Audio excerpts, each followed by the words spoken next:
Would you look at that? Once again, I didn't have my audio on. And it's ironic because what I was trying to talk about is the name of what I want to call these streams, which is First Kick Seahawks. And the reason I decided to call it First Kick Seahawks is because ultimately a game starts with the first kick. And every play starts with the first kick. Not just for the entire team, but for every individual player. Because even after a snap, the center needs to kick with a foot, with a, choosing a dominant foot. And then even then, a tackle will need to choose a dominant foot and kick out, and it's a kick step. And even then, a defensive back will need to kick. So it's the first kick. And you need to make sure that you're prepared entering your first kick. And if you witnessed the first minute and 20 seconds or whatever, I was not prepared for my first kick. Ain't that amusing? How long would I have gone into my first drive of the stream, my first play series, before I realized that upon my kick, I was failing. But it's part of the process, right? Because ultimately what I do is a freestyle. And ultimately what a player does, and ultimately what the sport is a freestyle.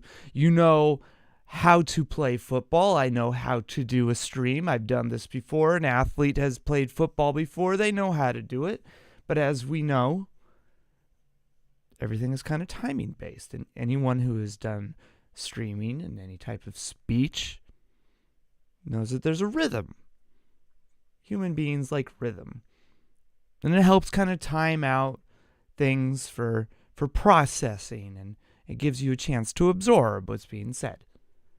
And likewise in the NFL, as we've described, with the West Coast offense, it established a rhythm. Quarterback has 3 steps, then 5 steps, then 7 steps. West Coast offense. And likewise, the tackles, guards, and the receivers and everybody else, they follow the same pattern. And by following this pattern, you don't always have perfection, because perfection is technically impossible. There's no such thing as perfection in anything. And that's what makes perfection. Perfection is by initiating your kick and then trying to reach your end goal, which is the timing. You got to follow your timing, knowing that within the rhythm of the play, you need to try to do what you do. And for me, that would be doing the stream.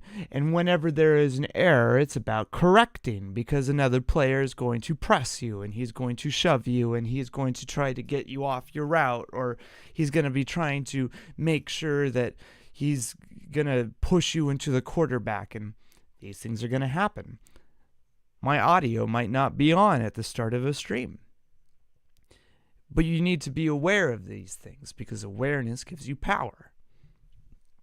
And when a team has this awareness about themselves after the first kick, it sets you up for success. Because there's going to be failures. You're going to say, in the middle of a sentence. You're going to think, in the middle of a passing play and miss an open window, when instead of hitting it immediately.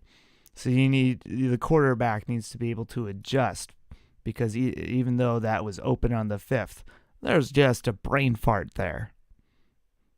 Because everybody's human.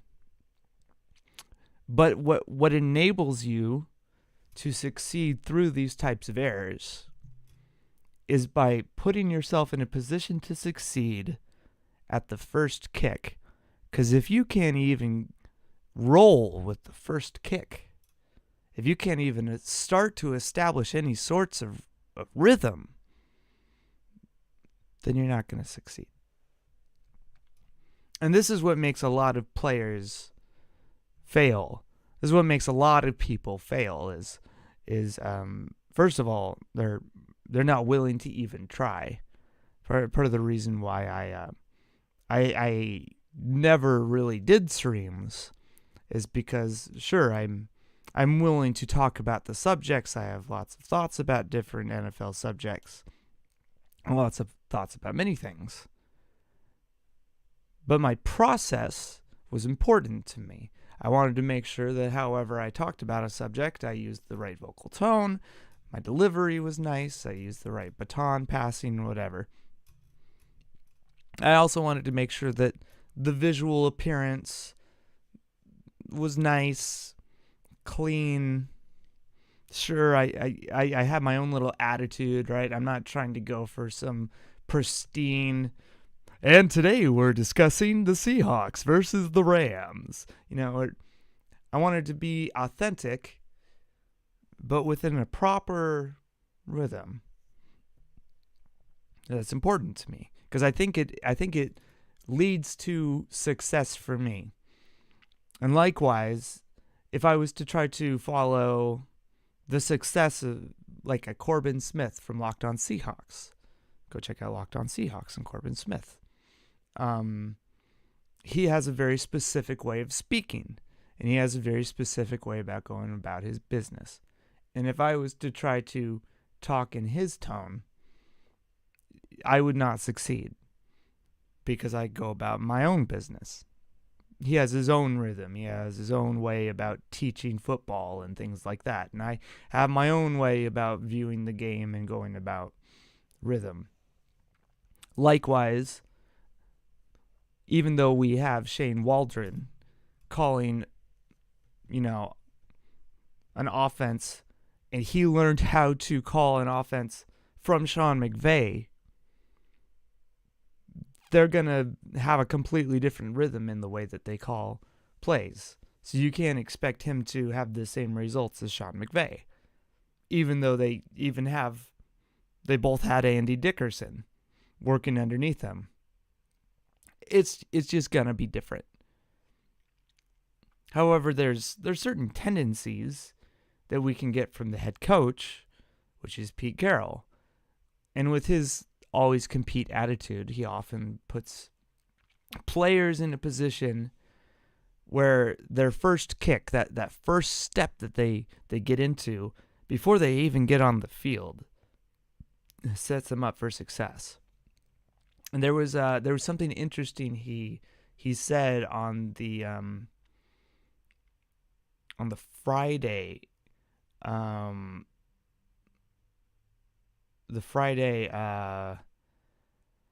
presser. He was talking about the differences between traveling to the East Coast for what would be a 1 p.m. game, but it's a 10 a.m. game, right? And then 1 p.m. over there, 10 a.m. over here. And then playing a 10 a.m. game on the West Coast. How do they prepare for it differently? And he's like, well, on a 10 a.m. game over there, of course, they fly over early, and it gives them a chance to go through the motions and prep. But on the West Coast, they just kind of show up. They fly, they get off the plane, it's a business thing, and then they go and they play their game. And he said that they treat West Coast games like home games. And I found that interesting for a couple reasons. Other than like the 49ers, I mean, like, we play the Cardinals twice. So we play the Cardinals and we play the Rams and we've played the Chargers. And all of those stadiums are stadiums that Seahawks fans do travel to quite well because they can't sell out their stadiums. So there is some logic to, oh yeah, we'll just treat it like home games. But also, if he's like, it's going to be like a 1 hour flight. We'll just wake up at 6, get there nice and early, fly over, go straight to the stadium, go through our routine, get our stretches and stuff, right? And then we'll go play a game. And then we'll get off, and that's interesting. I'm curious to see if that psychology sets his players up for success. And after this game, win or loss, I want to see, do we start well as we get into this game? The very first minute of the game, or the first drive, the first couple drives, the first quarter even. Do we start off slow and stagnant because, man, we're all locked up from being on the plane? Or just the act of, hey, we're going through SeaTac and now we're landed in LAX. Is that gonna wake these guys up and get them juiced and is moving around? They're not bringing, night gear and stuff. It's not like they're probably not bringing a carry-on. They're probably just showing up in a suit if they want to, or the offensive linemen are probably showing up in shorts and a t-shirt, maybe a hat and sunglasses because it's LA. And they fly over and I go straight to the locker room. Then they do their whole stretch routine, and surely that wakes them up, right? They got their own private jet or their own, plane, so it's not like they're standing through the disaster that can be rush hour, airport traffic. Own private bus, so they don't have to deal with that madness either. And they're going early in the morning on a Sunday. It kind of does feel like they could psychologically tell themselves, it's kind of like a Monday. It's kind of like a home game. Let's just treat it like a home game. We'll go through our business. The only difference is we'll just take a short flight. Whereas, an away game, we have to use a hotel. But because it's on the West Coast, we're not using a hotel. And that's the only difference. And I wonder if that sets them up for success, because we're always really good on these 10 a.m. games on the East Coast. I don't know how we do on 10 a.m. games on the West Coast. I've never considered it. And again, we haven't beaten Sean McVay after he's had a bye week. And that was in 2020 when we had Russell Wilson. And that was the Russell Wilson Mr. Unlimited year, which I have some feelings about. I don't feel like getting into on this stream. So, as far as is that kicking our team off for success? I'm very curious. That'll be interesting to witness tomorrow. Another thing that kicks our team off for success: contracts. If you're not aware, Joe Burrow kind of fucked up his wrist. I didn't see the injury, but when I heard that he had the injury, I was surprised that people thought that he was going to return, and I didn't see the injury, right? Just as soon as I heard he had a wrist injury, I'm like, oh, it's the wrist, he's done. And this is why. You can't really see it now because I've been doing recovery on my wrist and I've been taking it easy. But at one point, my hand, my arm was straight, but my hand was upside down. I was just being stupid. I was trying to, I wasn't being stupid. I was doing some martial arts to build up flexibility and strength. And then my dog got in the way. He's like, oh, there's this thing that's really heavy. And then because of that, the balance got wrong because I was trying to avoid hitting my dog. And I did it wrong. And don't do things wrong when lifting heavy weights, right? And so what ended up happening is my hand ended up being upside down, and my arm stayed where it was. And it tore a bunch of ligaments on the left side of my right wrist. My wrist has never really been the same, but it creates a bunch of fluids that build up in there. And the more you use it, kind of the more damage that can occur in there. And you can kind of feel it I can kind of feel it up in my pointer finger. And again, I don't know what happened to Joe Burrow's injury. I didn't observe it. I'm not one of those people that's going to be out there looking for the injury, because I'm not. Okay, I understand that if I take the time to evaluate an injury, I can probably figure out what it is. But why do I need to do that? Yeah, I can look at Russell Wilson's middle finger and watch as that thing freaking, accordions up. But I have like an empathy thing, and I don't need to feel that shit. I don't need to see Dak Prescott's leg just snap like an Oreo. I don't need that empathy feeling in my leg. Do you vibe with that? So the Joe Burrow thing, when I heard he had a wrist injury in his throwing hand, I'm just like, oh, he's done for the season. Because even if he's capable of throwing the football, you don't want him throwing the football if you want him to maintain being your quarterback for future years. Because I know that if he tore a ligament or something anywhere in that wrist, let me see if I can, I have it pulled up.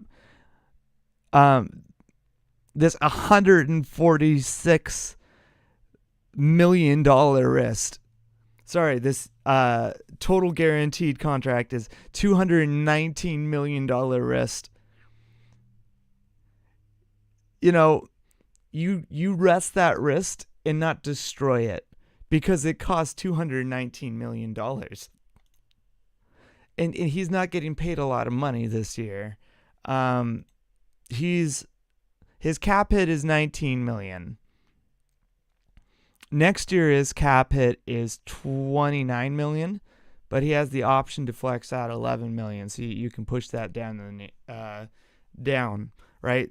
So the wisest decision for the Bengals, considering like the way that the rest of the division is kind of panning out as far as their cap situations are going, except for maybe the Steelers, is to take care of his wrist, roll it back the following year when he's healthy, build around him again, and then take that $11 million, or even just roll it again, and then the following year take $13 million, because in 2025 he's worth $46 million, and then option out 13 after. And the reason I'm saying this is he's got a contract set up right now where there's the Super Bowl contenders window. And why I say that is there's a window a lot of teams are doing with their contracts where it's like, Tom Brady, the argument with him was always, well, he's got so many Super Bowls and playoff wins and stuff because he was an amazing elite quarterback that, decided not to make a lot of money in his career because he always wanted to be a contender.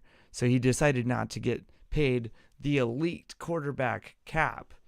And if you notice on the Joe Burrow contract, and I'm actually, I'm going to share my screen. This is the Joe Burrow contract. All of my references and credits today go to Spotrac. I recommend them. I actually prefer them over the cap. A lot of times when I'm looking at over the cap, and I've noticed this with other people, the numbers don't quite add up, and it just doesn't make sense. And what's funny is that many times, I don't know where I heard this rumor. The rumor is that Spotrac just pulls their data from over the cap, but Spotrac's numbers are different than over the caps. So, I don't know. I just use Spotrac. So, we're using Spotrac. So, yeah, Joe Burrow, injured, right? So, he's out for the rest of the year. He has a cap hit of $19,515,043. Next year, $29,700,000. And then he's got this option to flex out 11, where they'll just take 11 million of that and they'll guarantee it and they'll just move it down the line. But the thing is that they guarantee it, right? Where it's not guaranteed now, but they'll take it and they'll make it guaranteed. And then that can continue.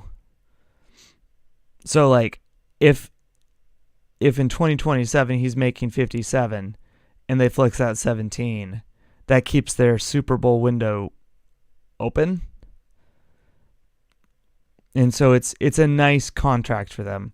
And it enables them to do things like keep Jamar Chase around, or I was about to say Tyler Eifert.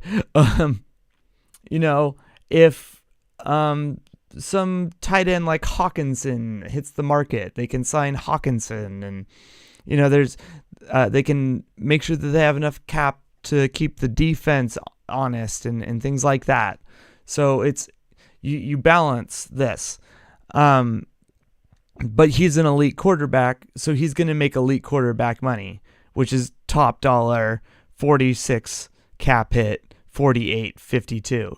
It's just the first couple years because they wanted to keep their Super Bowl window open because they're paying Chase Hill right now, top dollar. Jamar Chase. He's not making quite as much. And this makes sense because they're probably also still paying not offensive linemen. They're probably paying other positions as well. So they're like, we're going to keep your cap small, and then as you get older, it's going to be more guaranteed as you reach your 30s. The reason I want to bring up his cap space and the injury and how this is relevant to the Seahawks is I want to talk about Geno Smith's contract. People have been talking about how the man is getting paid too much. And I want to discuss whether or not that's true. Hello, ad, get out of my face. I want to discuss whether or not that's true. So, Joe Burrow, Super Bowl winning quarterback, cap hit this year of $19.5 million.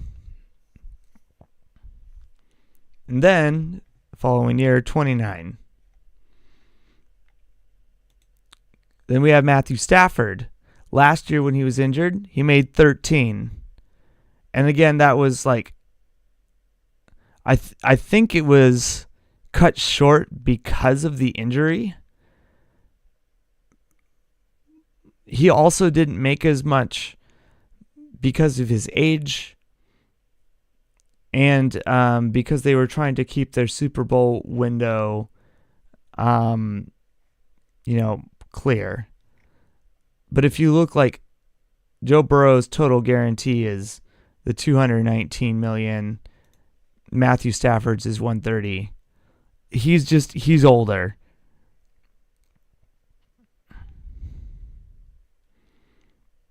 It's very interesting that the guy that he beat in the Super Bowl made more money.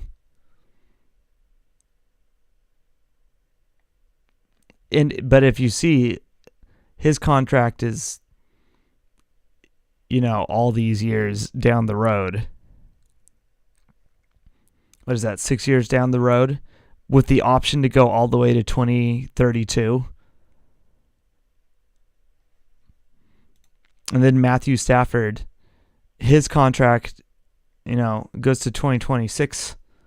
It's just, it's just a different way that the contract is set up because of their ages. So you can't just look at a contract and be like, well, this guy's a Super Bowl winning quarterback, and then this guy lost the Super Bowl. But he's a different type of animal. And then when you look at like Lamar Jackson, who won an MVP, who just, I think he just signed a new contract. He's making a 22 cap hit, 185 million guaranteed. So he's making more than Matthew Stafford and less than Joe Burrow. But again, Joe Burrow has this like huge contract that goes till 2029. Lamar's only goes till 2027. And if you look at the 2026 year, that thing is a cap hit of $74 million. $74 million. And in 2027, it's another $74 million. $74 million. Yeah, so do you think he's going to stay on the team in 2026? Or do you think they're going to restructure that shit? Or do you think he's just going to make $74 million? Yeah, they can option out $8 million from that. So he can make $66 million. Are you going to pay your quarterback $66 million? There might be an injury settlement, I guess. I don't know. There's also the potential out. He'd be 29 years old. But he's guaranteed to make $52 million that year. So if you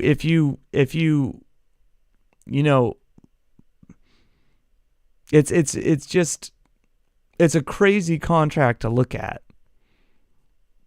Because of that cap hit, yeah. Oh, he's only making $22 million this year, but down the road, $74 million fucking dollars. And he hasn't even won an AFC championship game.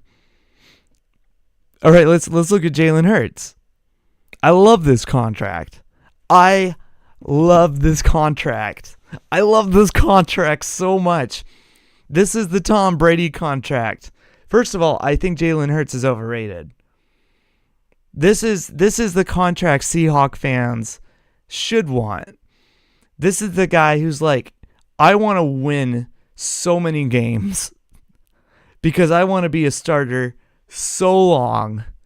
I want the team around me to be so good because if the team around me is good, then all I need to do is just play football. So I want a team-friendly deal that's going to make me millions of dollars. And if you look, it's $179 million. So it's about the same as the Lamar Jackson contract, where he's making in year 4 $74 fucking million. But the way it's spaced out with Jalen Hurts in 2027, when he's 29 and Lamar Jackson is, 30, he's making $45 million with an option to flex out $34 million.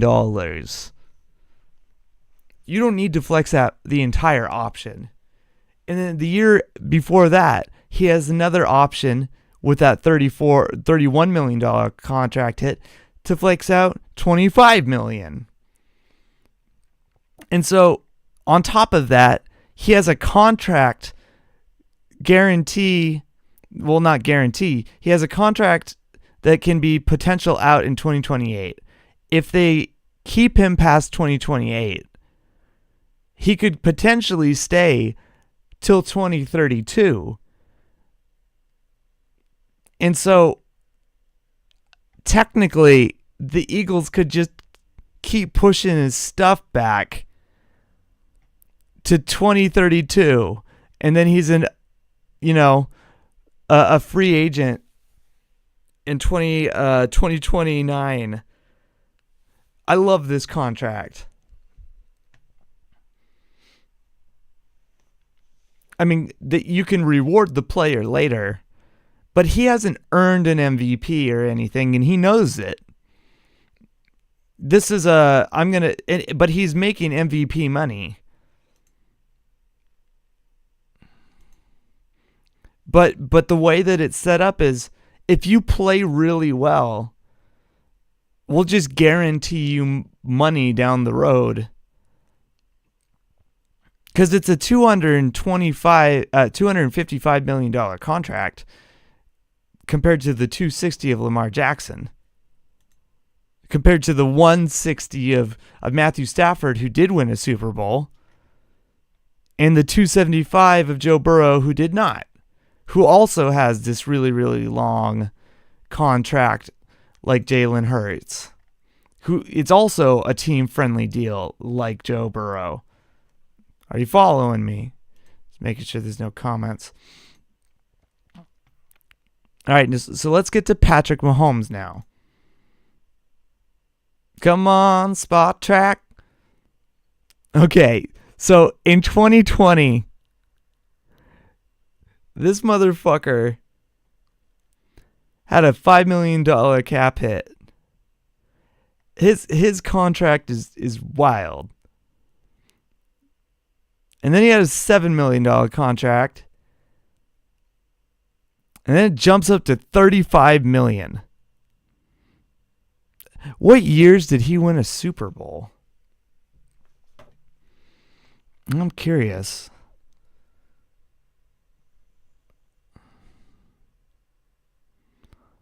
What years was he in the Super Bowl?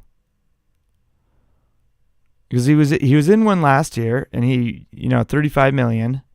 So he was in one in 2020, right?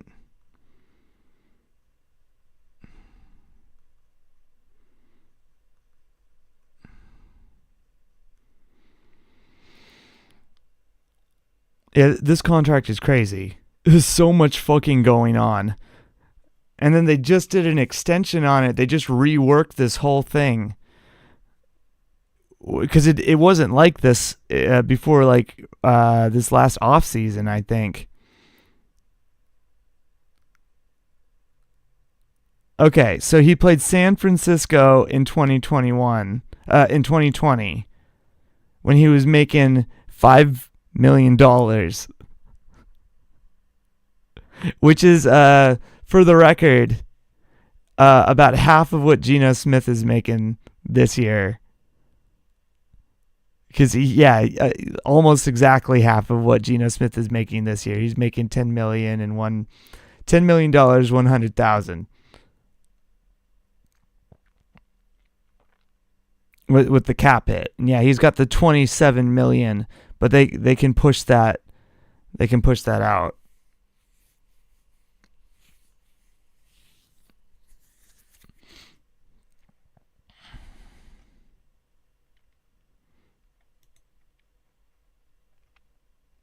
It's fucking, it's hilarious. Oh wait, no, that's a $6 million. Look at this dead cap though, $110 million, and he's only getting paid $6 million on the year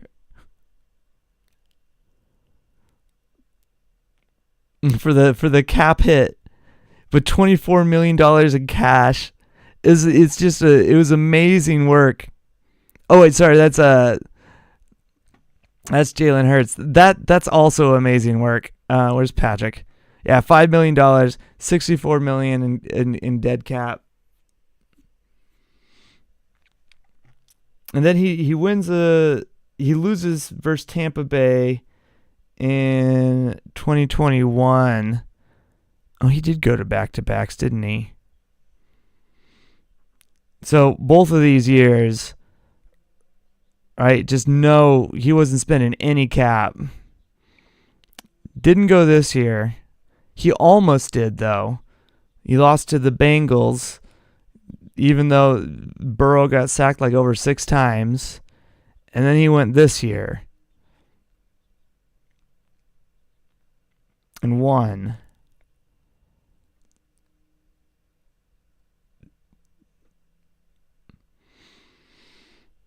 And then this year, he's got this $57 million cap.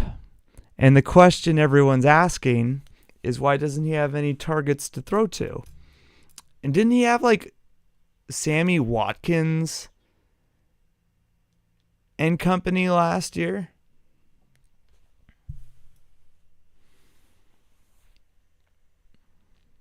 Oh wait, no, we're in this one right now, the 37 million. He won in 2023, but technically he was using the 2022 cap space.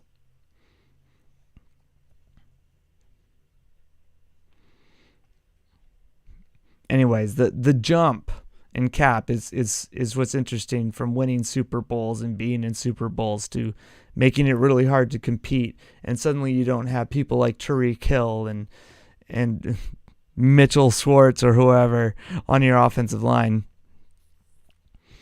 And then when you look at Geno Smith, everyone's saying, well, Geno Smith is getting paid too much. It's really easy to get out of this Geno Smith contract. You see all the fucking work that's getting put into these other contracts. Like even the Matthew Stafford contract. 160. Geno Smith's contract terms for 3 years is 75. And we can get out of the first year. He's only guaranteed $27 million this year, and only $10 million of that goes against the cap this year. So I don't see why people are saying that's gonna kill us this year, especially considering the Patrick Mahomes route, the Jalen Hurts route. The Eagles, they've lost like one game all year, right? Their cap space is great. The team is stacked. And when you look at what Geno Smith is doing, the team is stacked around him. If you want to talk about upgrading Geno Smith after the year because you don't want to pay him $31 million, that's a conversation we can have. And we can have it because there's an out after the season. This is a great contract. And I love the opportunity of this.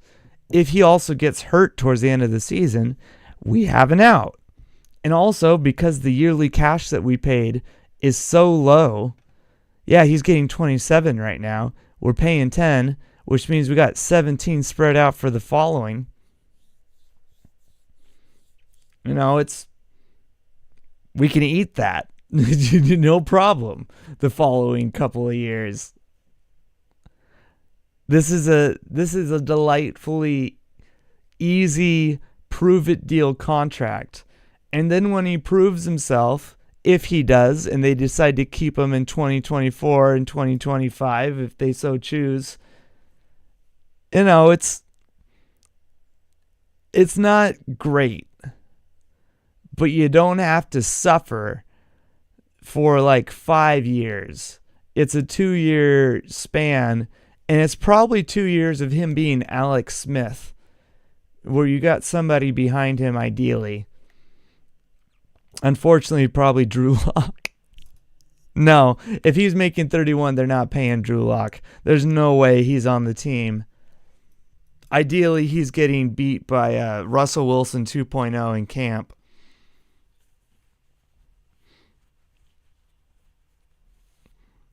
Let's see, his guaranteed cash would be in 22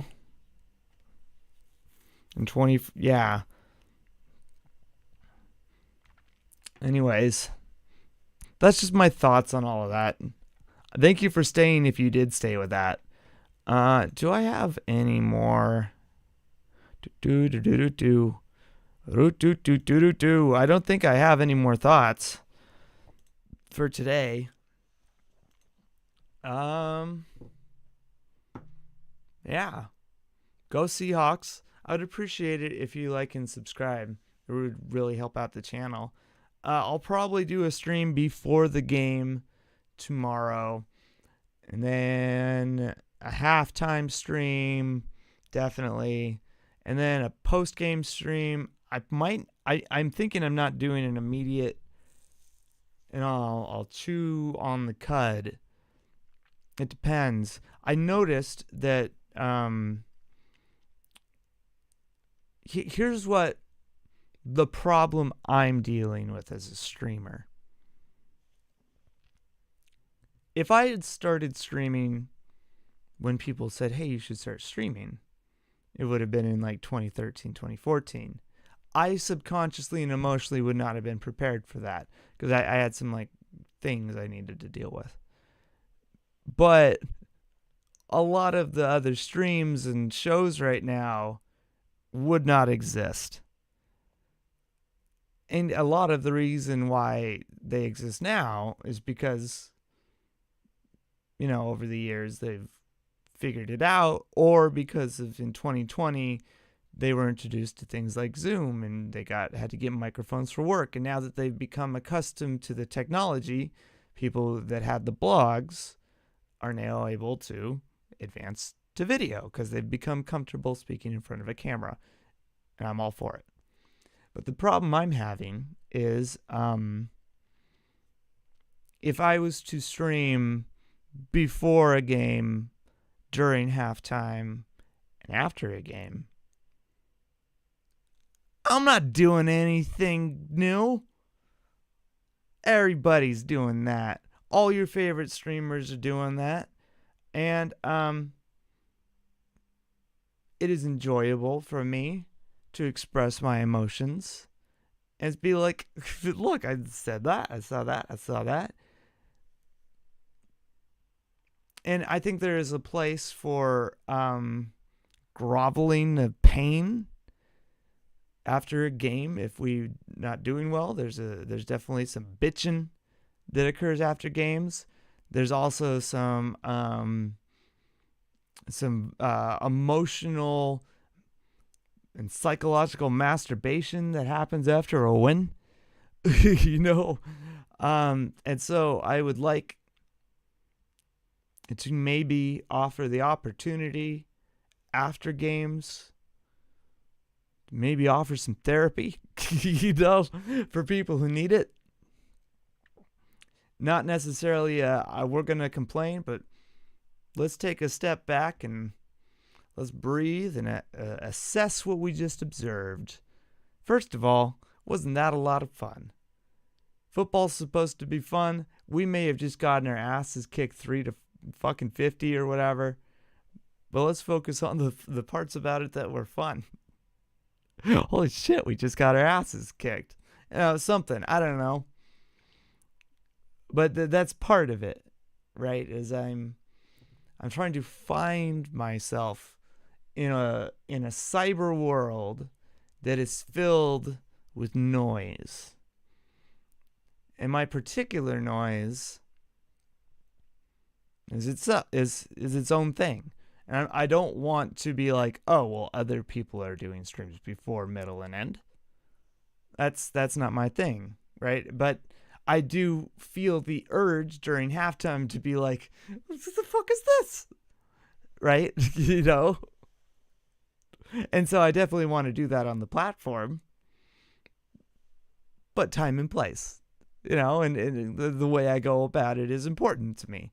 So, and I have noticed that when I stream on Sundays, those are the days when my impressions and everything go down the toilet. This is not me complaining. This is me stating a fact. You know, Monday through Saturday, my impressions are up. People are watching. It's fantastic. But all of everybody's favorites, the people who've been around for like a decade or less, the ones that have been around enough to get thousands of viewers every time they post a video, they're not necessarily streaming every day. They might stream a couple times a week, either, you know, like on a Tuesday, like after, or like, you know, on like a Friday, and then on like Sunday after the game. And then that's all they do.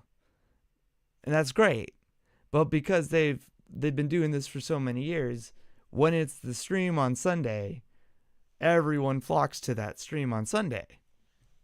And so if I was to start streaming, it doesn't matter how few impressions I begin to develop, the audience is not going to find me because YouTube recommendations is going to recommend everybody else. And so I have come to terms with that. Before I even started streaming, I was aware of the atmosphere I was putting myself in, because I started the race late, right? I knew from the beginning that I was supposed to do this 10 years ago, and I didn't. I dropped the ball because I was focusing on my mental health, the gall. So here I am, and I'm just continuing to trudge along. And I appreciate you for sticking with me as I'm trying to explain kind of my thoughts on how I want to go about this. I'm grateful with sitting with the term first kick Seahawks. And I think that was just a good start. And I'm not trying to go anywhere like specific necessarily with like, like some shows they want like a ton of commenters, and they'll pull up commenters and do Patreons, and they'll want to respond to a bunch of things like that. Or some shows they're like, we're just going to pull up tape and we're going to talk about the tape and the individual plays. And some shows they want to talk about, the pressers. We're only going to talk about the pressers, or we're only going to talk about the EPA. It's not kind of my thing. I don't know. I kind of talk about the idea of what we're getting ourselves into, and how it all fits together, and when it all fits together, how it should work, and why it should work, and when you invest into this idea, how it helps build a team, and how it helps build a culture, and how a fan base can affect a team. First kick. How it all gets everything ready for the first kick. That's what I care about. And so if that's something that vibes with you, I'd appreciate it if you would watch my streams. Anyways, like and subscribe. I'll catch you around.